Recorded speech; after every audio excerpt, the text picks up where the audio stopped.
This, admittedly somewhat antagonistically titled video, is the result of a long-term niggling little thought, stuck right at the back of my mind, a disquiet that at the time I was not quite able to formulate into words, not until recently at least, and it stems from Trench Crusade, and the nature of Grimdark.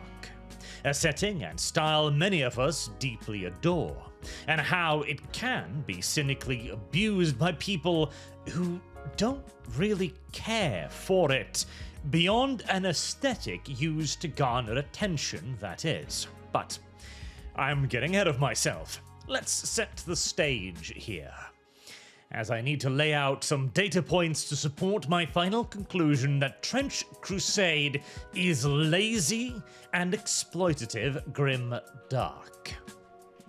Beginning, of course, with Trench Crusade itself, a fascinating tale of a little-known tabletop game that gained what prominence it did primarily from the eye-catching art of its lead artist, Mike Francina, or lead artist. Is that even the correct term for the man who created all of the art and then the setting was created retroactively to use the art? I don't even know. But it features such things as sexy warrior women in form-fitting armor and disturbing-looking monsters stalking a blasted World War I style battlefield. It evoked images of heavy metal covers, all badass imagery and dark vibes, which was then combined with a bit of Great War style for a very, very intriguing and flavorful picture. And as more details emerge that this would be the forces of hell and heaven waging war upon one another with Earth as the field of combat, and that they were Crusader knights fighting on the walls of New Antioch against demon hordes, oh well, hell yes!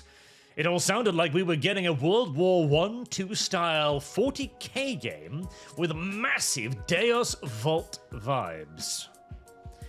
And the timing for all of this could not have been better, as the big bully boy at Tabletop School, Games Workshop, had recently just pissed off a huge number of its own players with the bombshell declaration that not only were female custodies a thing, but that they had always been a thing.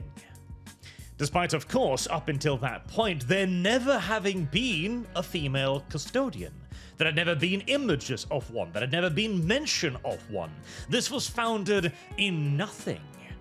And the Adeptus Custodes themselves, of course, are basically just bigger and better version of the Space Marines, whom themselves have always been stated in black and white to be only male, for it in fact to be a literal impossibility for them to be female.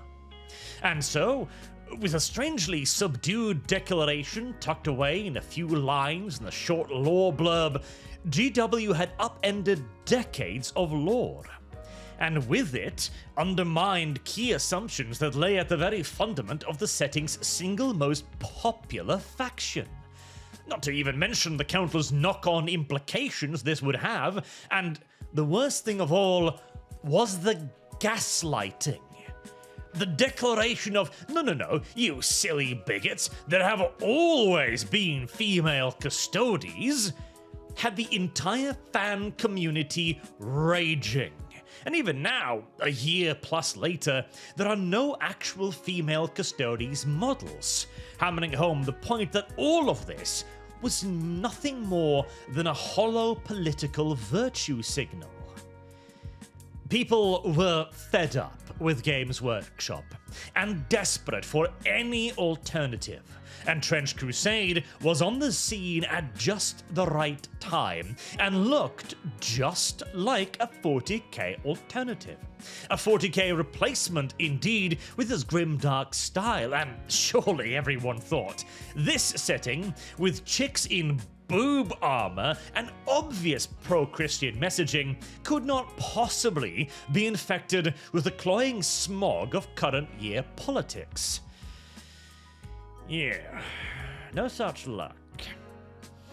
The developers have since made it very clear that they are avowedly political, that in a war between heaven and hell, there is no clear good, that they will ban people for any politics that are not left-wing politics, and, of course, they shed the majority of their following on Twitter in a famous move to Blue Sky, the pro-pedo, anti-conservative social media alternative.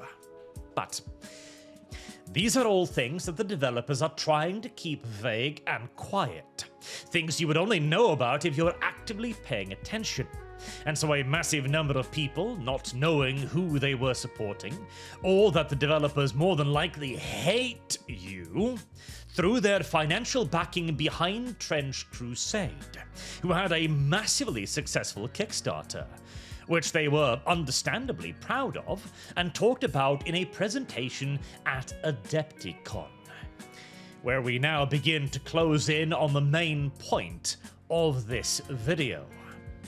See, Adepticon is a tabletop gaming convention, and it was with Trench Crusade presentation the last few pieces of my little mental niggle fell into place.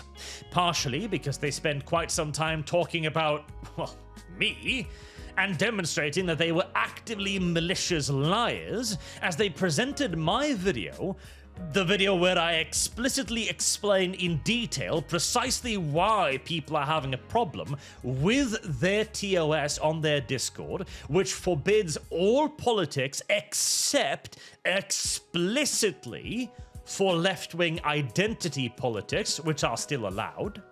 And the developer is standing up there with my video thumbnail in the background, claiming they have no idea whatsoever why people are upset with them, whilst referencing a video explaining why people are upset with them.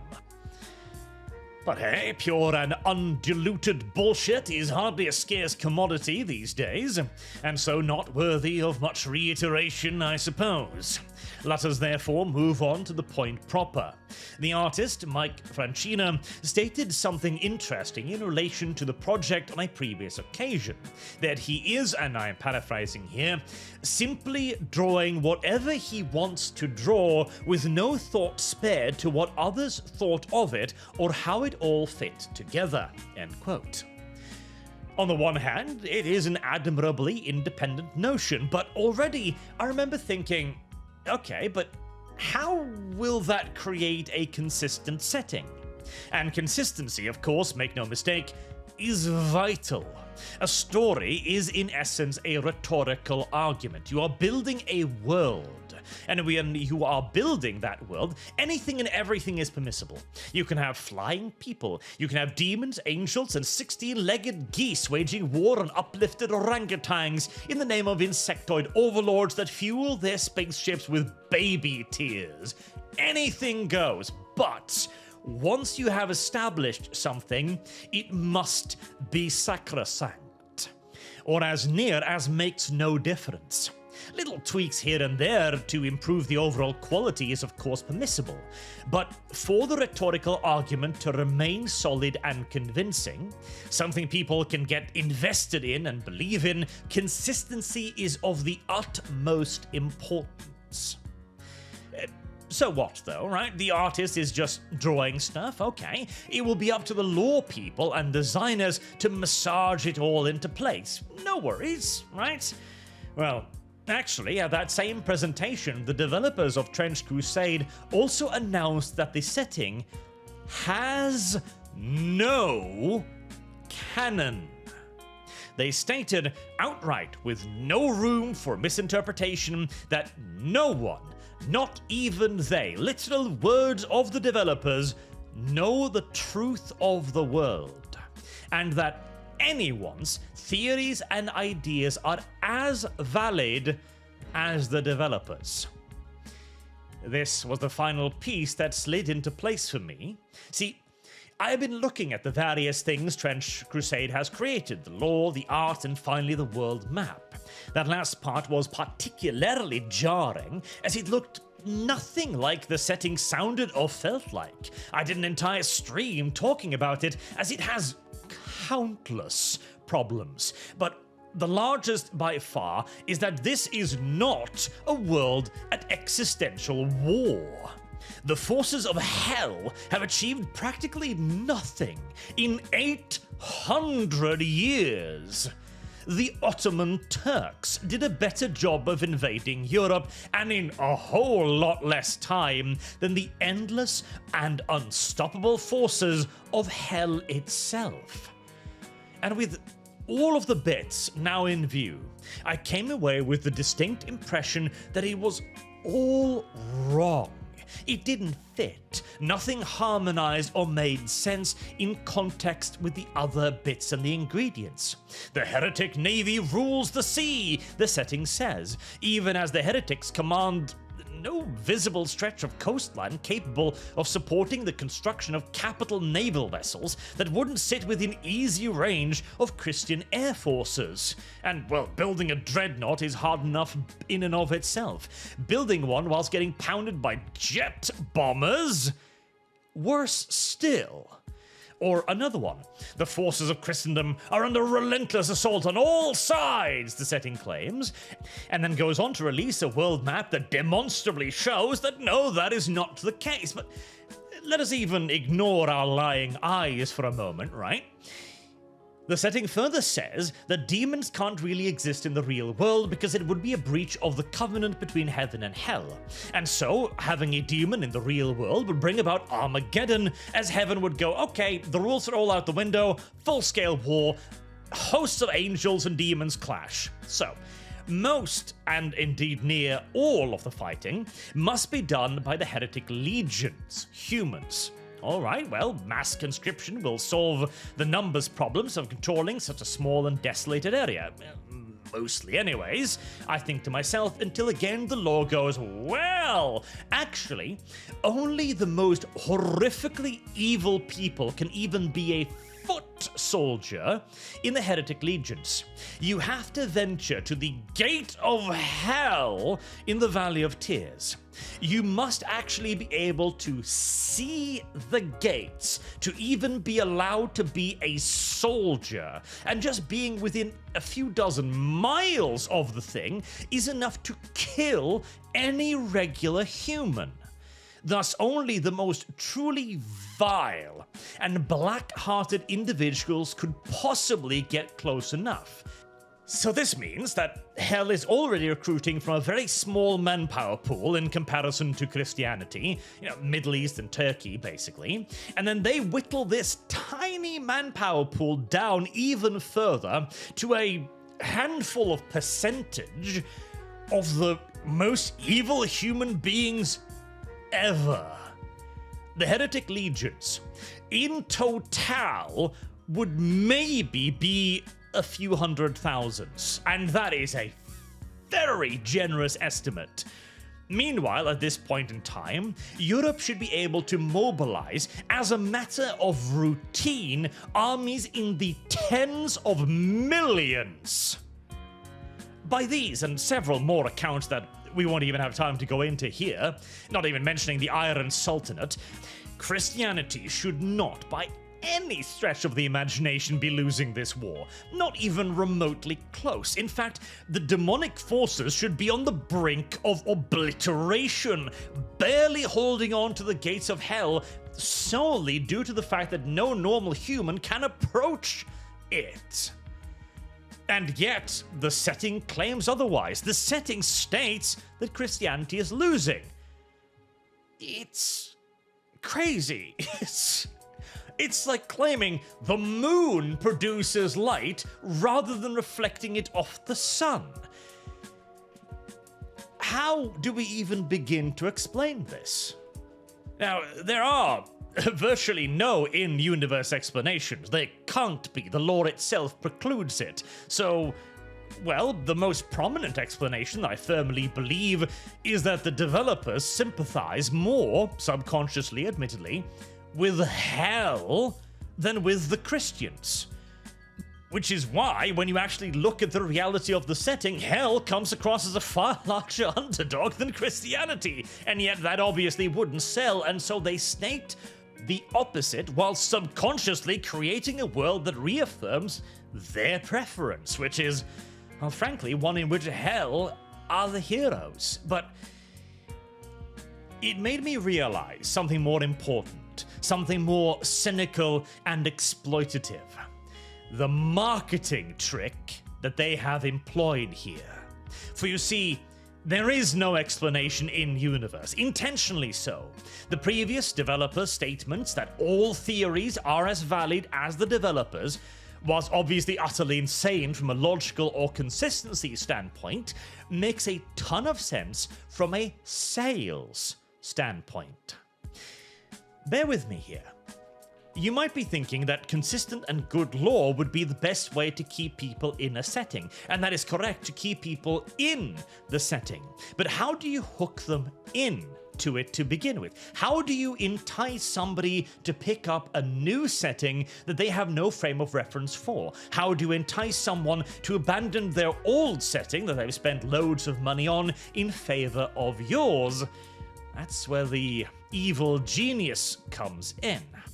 As the lore of Trench Crusade in essence says, here's the thing. This is a demon, this is a map of Europe, etc. You already know all of these things. And here is a picture of that thing. Now come up with your own headcanon for it. Which sounds again absurd, but it is literally what the developer is saying, for you to come up with your own headcanon. I'll elaborate on this in a moment, but the effect of this intentional vagueness, this deliberate fixation on near a universal sense of everything and nothing is real at the same time, creates a setting where everyone who views it makes their own headcanon of the thing they see. And since it is their own headcanon, naturally, it immediately appeals to you.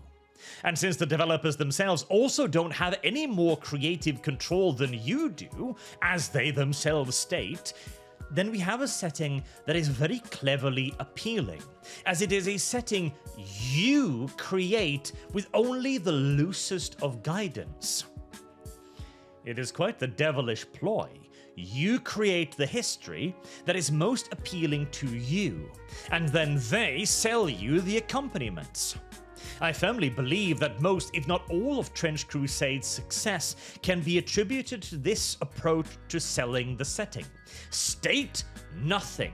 Establish little. Let the player create his own preferred reality.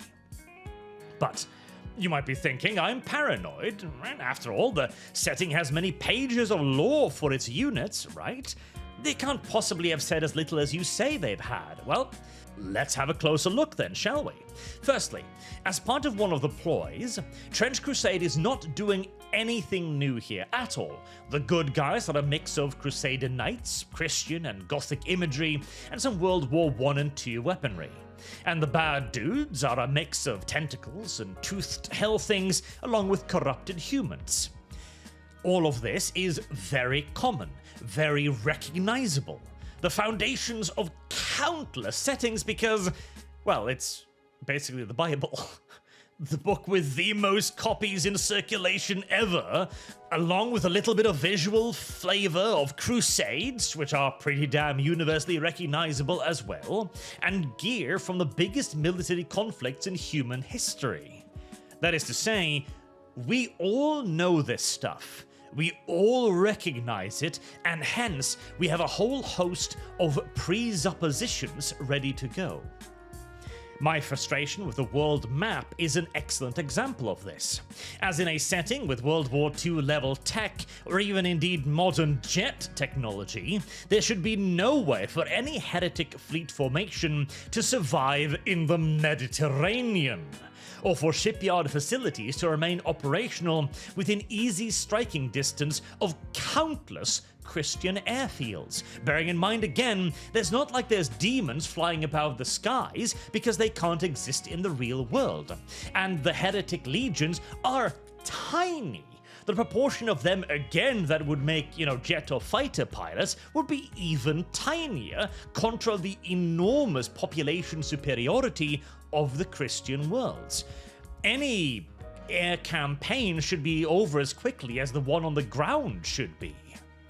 But again, that is me using my understanding of all of the things the world is showing me to reach a conclusion. And this is, of course, the true cynical trick of Trench Crusade. It shows you a demon and says, yeah, this is a demon, it's from hell, and it looks like a fly. And so your mind goes, oh, it's a plague demon. And just in case you were confused, they painted the background green and named it a demonic servant of Beelzebub, the Lord of Flies. This is the lore equivalent to spreading butter on lard on pig fat, as all of these terms and themes are already common knowledge. We know what a demon is, we know what hell is, the motif of flies and sickly green are plague motifs, and most people have probably at least heard of the demon prince Beelzebub, at least enough to identify him as a big shot demon. And the name of the faction, the Black Grail, well, the idea of an anti-grail, a corrupting grail, has been used in everything from Warhammer to anime to games to parody, etc., etc. All of this is eminently familiar, and yet it is accompanied by some new art, of course, and a new setting, so our brain registers it as new. And all of the familiarities then immediately breed speculations based on our presuppositions, which are then further reaffirmed in the lore. We are painted, quite literally, the vaguest of pictures, with the broadest possible motifs, and then expected to fill in the blanks, to let our minds speculate. Now, in a more complete and thought-out setting, I would simply chalk this up to a mystery element. That, you want to speculate because you like the mystery, and every good setting needs a little mystery. But in Trench Crusade, it is so utterly pervasive that it forms the basis of the setting. You are not speculating to come up with some obscure theory or interpretation. You are practically constructing the setting from the ground up in your mind with only the broadest brush strokes available in the lore. Things like, oh, this is a demon bug. It is spread via plague. It infests corpses. Again, it is everything that is already recognizable. It is nothing new under the sun. And, of course, one can then further argue that originality is a myth, a thought that I myself ascribe to because, well, you cannot create something truly 100% original, because that would be to create something that you have no reference of. Everything we make is referenced on something we know, on some part of reality that we understand. A minotaur is a bull's head on a man's body. A centaur is a man's upper body on a horse's body, and so on and so on. Even the old myths of ancient time are based on things like animal, or things that people missee out in the woods, or common fears like getting lost and so on. You might therefore argue that Trench Crusade is merely doing the same. It is taking what it already knows and simply, mixing it up a little bit with a couple of other things it knows, and voila. The problem is the sheer amount of it, where there isn't an original thought in the entire goddamn setting, as far as I can see. The closest you get is the Iron Sultanate, and even it is merely based on largely Islamic writings. The only reason why it feels at least mildly fresh is because we know less about that than we do about Christianity.